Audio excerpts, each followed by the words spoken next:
Bueno, criterios para decidir la no existencia del límite doble, segunda parte.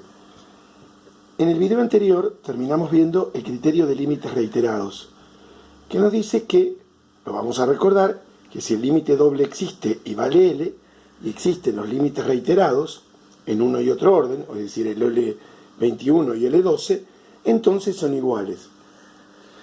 Este criterio en sí mismo no tiene utilidad alguna, ninguna, porque si el límite doble existe, que es un gran objetivo, saber si un límite existe o no, a nosotros en este curso nos va a interesar cuando no existe.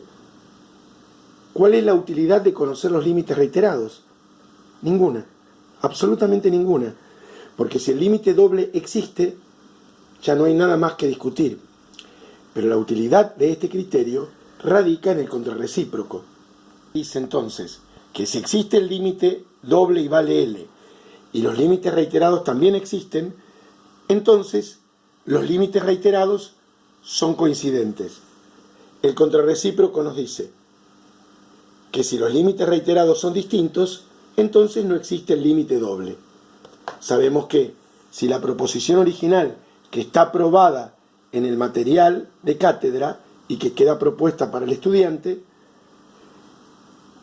si es verdadera la proposición P implica Q, lo es automáticamente la contrarrecíproca y no hace falta hacer su prueba. Entonces, ¿qué nos dice el criterio? Que si los límites reiterados son distintos, no existe límite doble en el punto. Entonces, al ejemplo original, la función, el campo escalar x más y sobre x menos y, habíamos visto que los límites reiterados son distintos. En efecto, esto nos permite concluir que no existe límite en el punto. Se sugiere que se dibuje este campo escalar a través de los software recomendados, el oficial en la facultad, Functor 2.9, el que está instalado en todas las máquinas, o el Wolfram Alpha o cualquier otro software alternativo que permita dibujar gráficos en 3D de campos escalares. Tenemos un nuevo ejemplo. El campo escalar x cuadrado sobre x cuadrado más y cuadrado, cuando xy tiende al origen. El dominio de ese campo escalar es todo el plano, R2, menos el origen. Le sugiero al estudiante que se tome unos minutos antes de continuar con el video y aplique los límites reiterados a este campo escalar.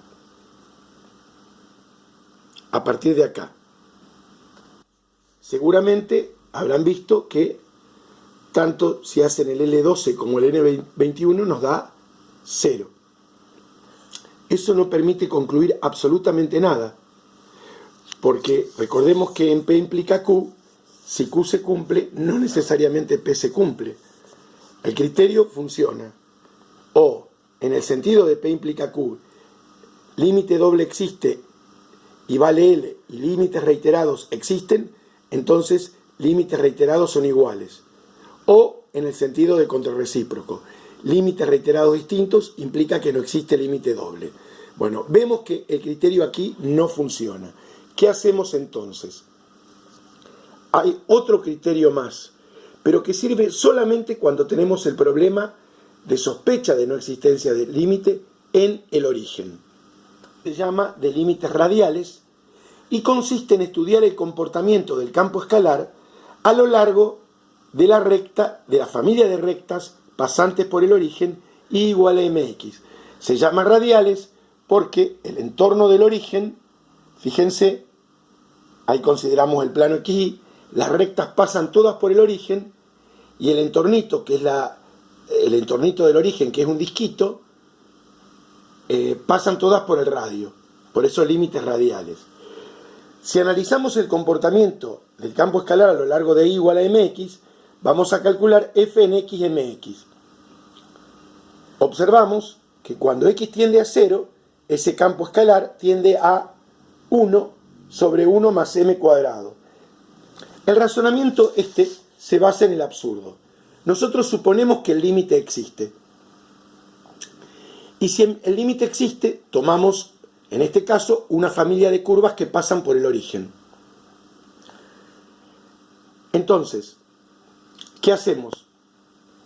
obtenemos este valor cuando x tiende a 0, pero nos encontramos que para cada valor de m vamos a obtener un límite distinto, lo cual es absurdo, es incongruente porque el límite, si existe, es único.